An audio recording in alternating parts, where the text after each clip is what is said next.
You're listening to the Smart Policy Podcast, a production of the University of Tennessee's Institute for Public Service.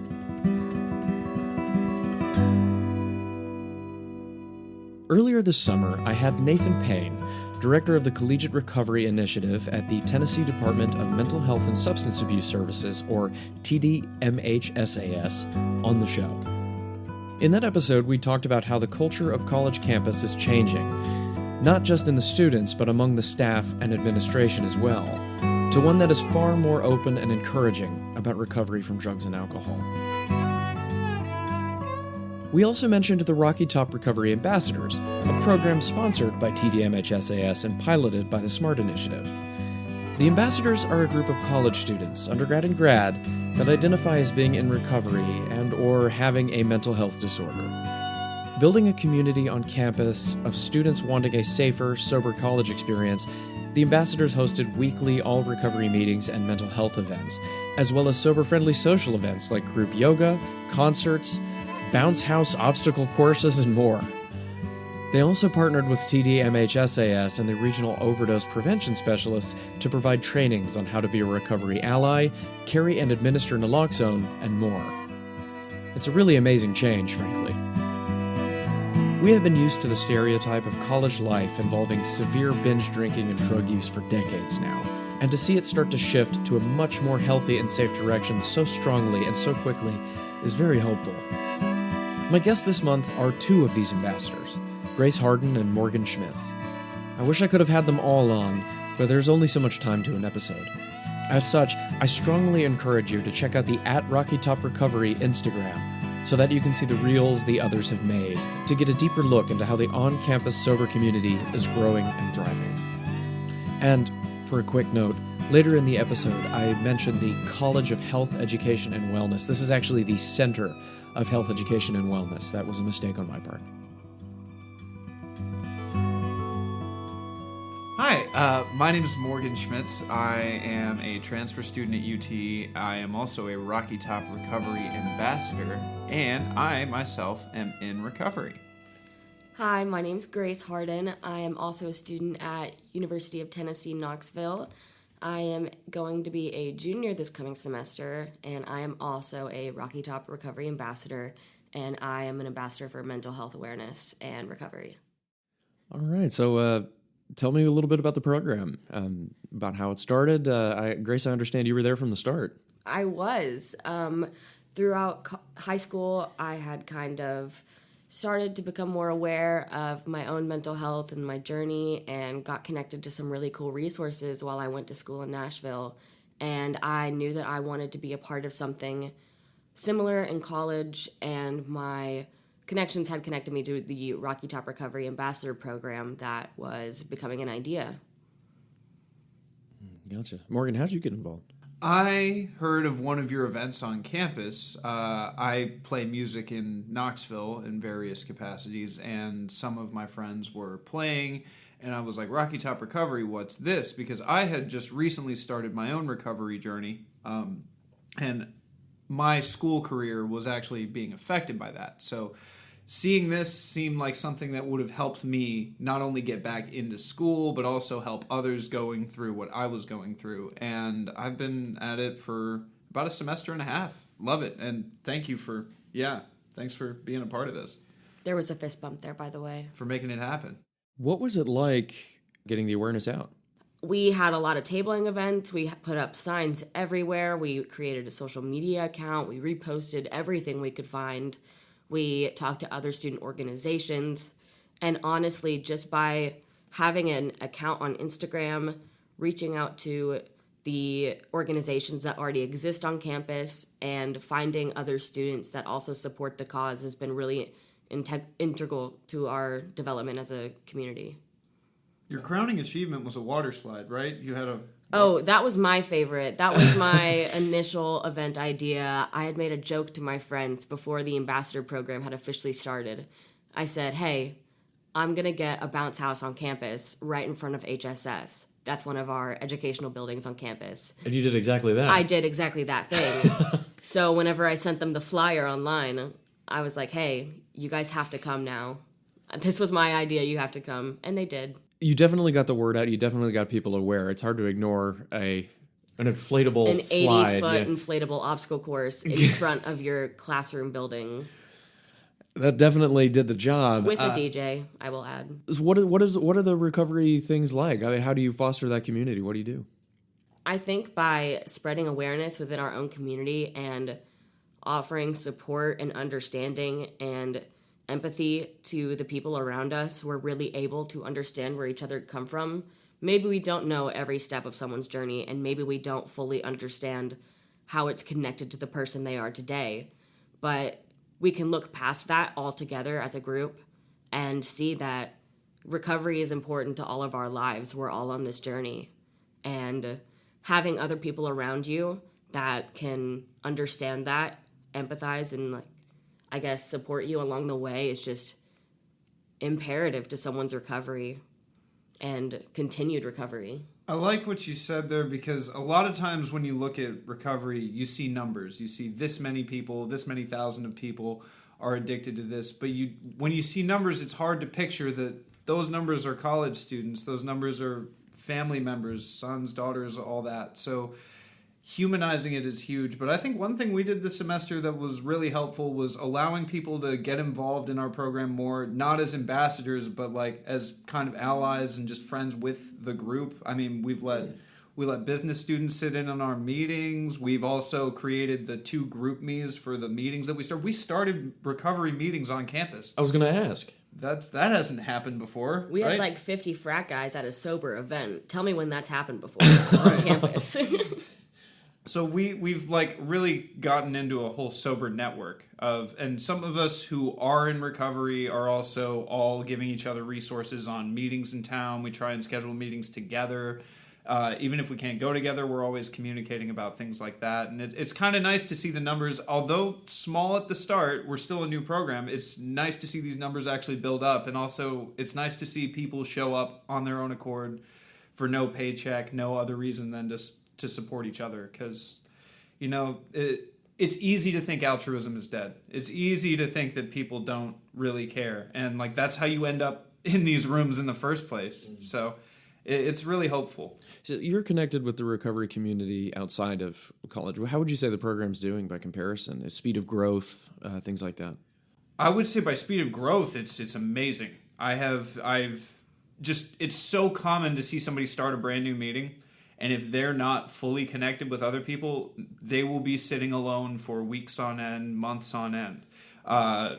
Just because a lot of recovery things are completely run on a volunteer basis, some of us don't have that conscious to put a service commitment in there. So for me, this actually serves as a service commitment in a way, which I could view as taking away from time in the community, but it's not. It is the community. Yeah, no, this very much isn't. With all our events, we have people in the community messaging us on Instagram.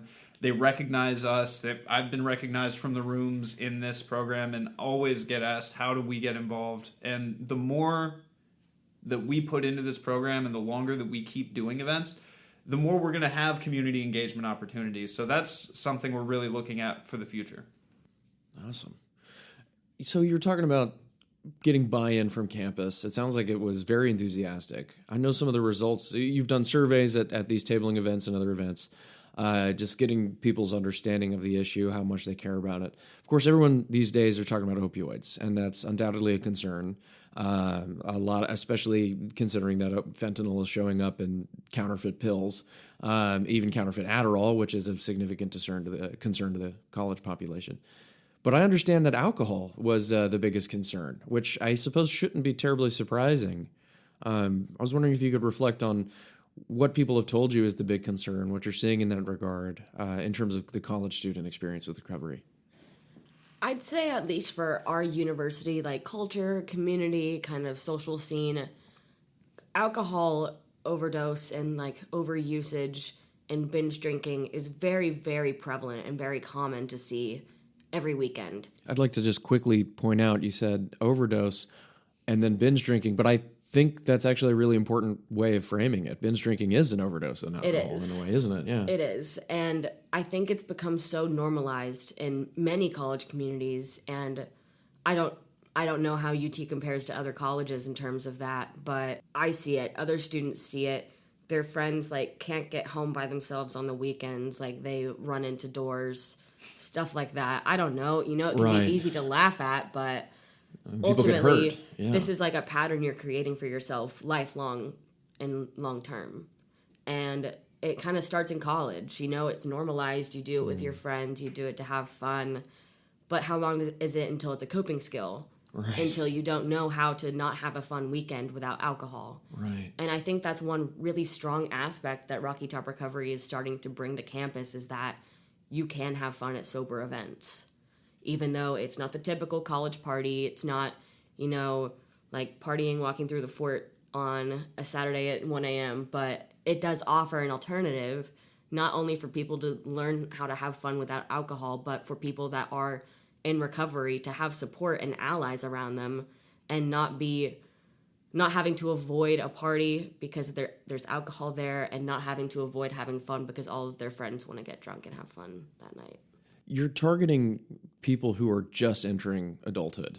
We know underage drinking happens in the United States, but these are people who are also just 21, just brand new freedom. You talked about setting these habits. I'm sure it does happen, but most people probably that go into recovery don't talk about hitting rock bottom at 19. It usually happens a little bit later. What are the challenges therein? I mean, I'm sure, yeah, like you said, there are difficulties with getting people to openly admit to being in recovery, but they clearly exist. What I wanted to throw out on the last topic was we are a football school. Tailgating is part of the culture here. That's just what we live with. And like y'all are saying with young adults, I mean, in my personal case as a drinker, I started drinking very young and I hadn't developed who I was as an adult because I accepted this lifestyle as normal. And so once I'm around like-minded people and always following the one thing that I'm doing, I won't see the forest from the trees, so to speak. Right. And so when you're in this environment and you're always around it, you're not going to immediately see it as a problem if it's not affecting your grades, if it's not affecting your personal relationships, if you don't have any other things to judge it by, and this is all the first time it's happening to you. Right. For me personally, I had to kind of step back and realize, I mean, I had to take a hit on my grades. Full disclosure, I have a 1.76 GPA, and that's what my rock bottom was. But I had to also, like, not only fix my grades, but it still sits until this semester is over. Like, right. That's what it shows. And, like, it's a good reminder for me. And it's also a good reminder when I see other people, like, kind of struggling, because there's a lot of, because we're a D1 school, there's a lot of organizations, I'm not going to name any of them, that are like pro football, pro partying, and like highlight that.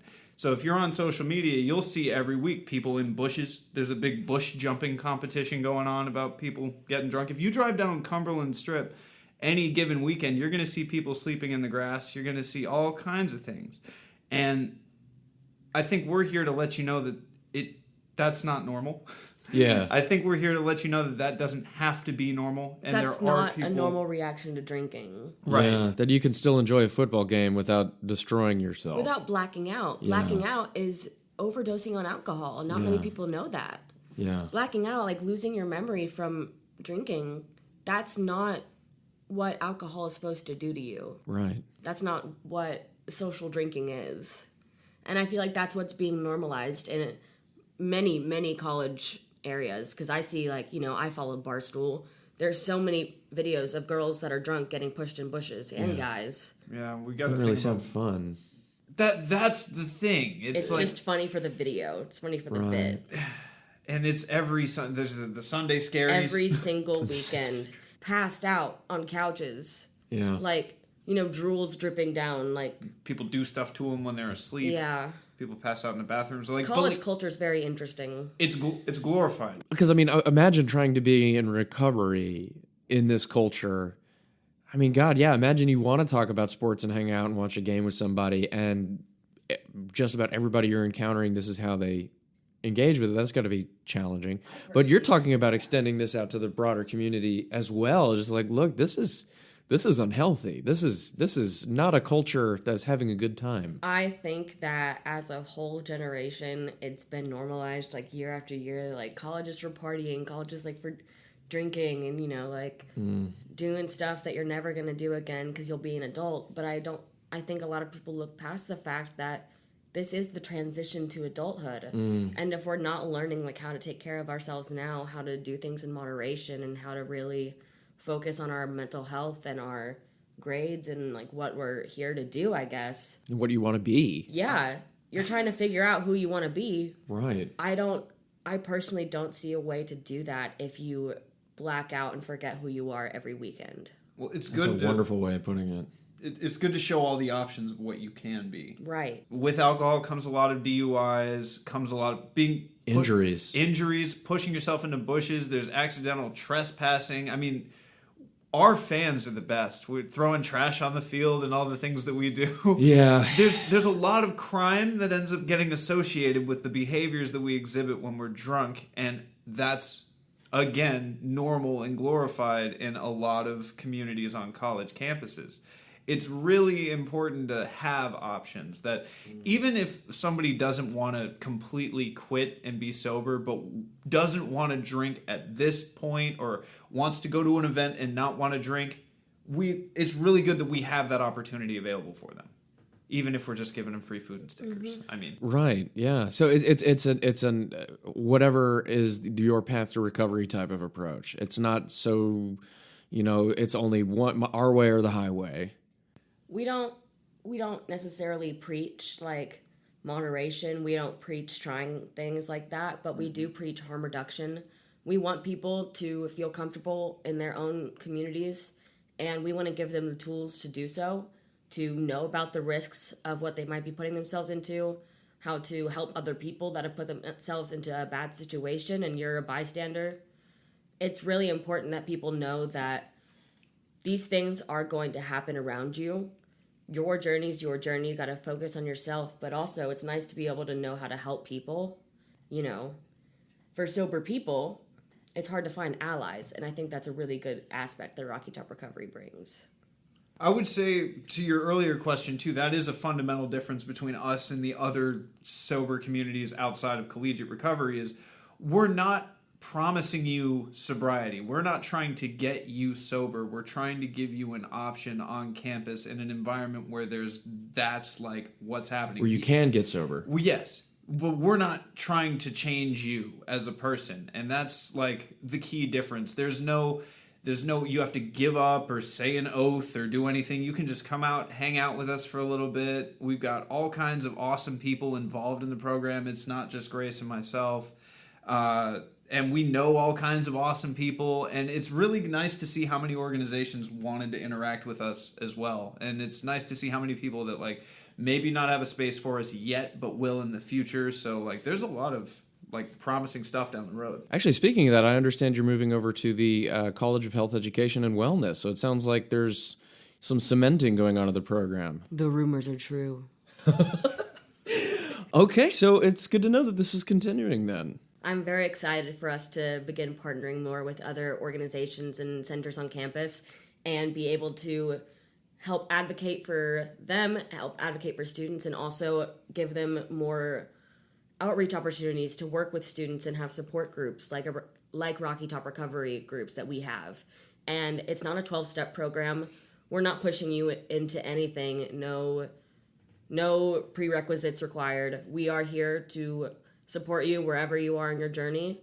As long as you don't come and brag about what you did this weekend with your buddies, everyone's welcome. Unless it was like, something that wasn't done in a state of extreme intoxication. You know what you mean. You know what I mean. I went on a 50-mile bike ride. Well, you can brag about that. You can brag about that for sure. One of my favorite parts about every event that we've done is that there's always at least one person, usually more, who come up to us and say, hey, I've got a brother, I've got a friend in recovery, and I really support what you do. And sometimes they won't even take the free stuff. They may not even take the survey. They just come out and let us know that it's nice to be visible, it's nice to be seen, and if anybody is struggling who's listening to this on UT campus, please reach out. We are very open, very awesome people, and we're here for you because there's not enough resources on campus for the sober community.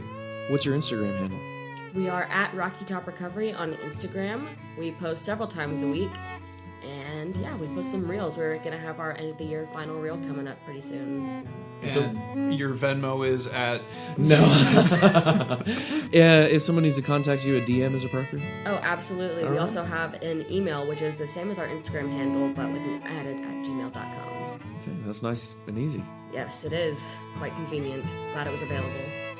Grace and Morgan, thank you both so very much for joining me today. I really appreciate it. Thank for you, having us. Jeremy Corvallis. Close. What was it? What is it? Corvallis. Corvallis. Thank Pretend you. it's a Spanish word. Thank you, Jeremy Corvallis.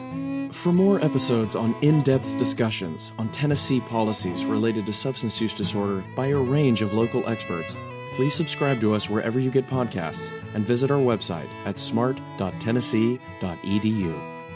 I'm Jeremy Corvallis. Thank you for listening and see you next month.